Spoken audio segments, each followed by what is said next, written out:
Hai guys, tahukah anda CST Auto Group merupakan pengedar kereta yang terbesar di Ipoh Perak? Nak tahu lagi tentang CST Auto Group? Jom ikut saya. Main office CST Auto Group terletak di Greetown Business Centre, Ipoh Perak. Jenama kenderaan yang ada di sini termasuk Subaru, Suzuki, GAC, Ion dan juga Leapmotor.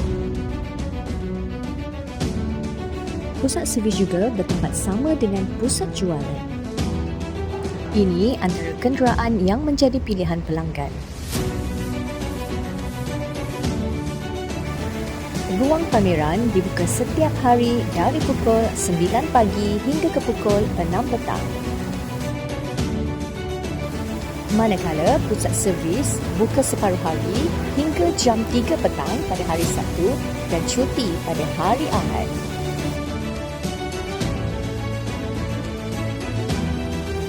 Berada di kawasan yang strategik di tengah bandar, kenderaan lifestyle Jimny dan Swift juga boleh anda dapatkan di sini. Ruang perbincangan yang disediakan cukup besar dan selesa. Selain daripada kereta keluaran Jepun, kenderaan dari China juga ada di sini. Begitu juga kenderaan EV. Temu janji untuk servis kenderaan GAC dan Suzuki juga di sini.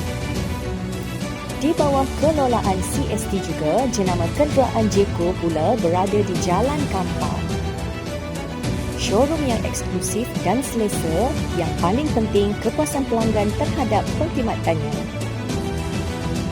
Perkhidmatan servis Jeko pula boleh ke Canning Garden terletak di belakang Texas Chicken.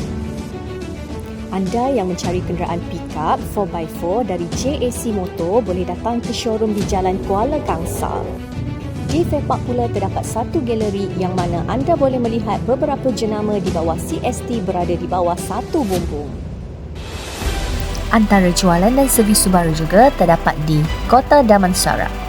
Hebat bukan? Nantikan kemunculan jenama kenderaan yang lain di bawah kelolaan CST Auto Group Sdn Bhd.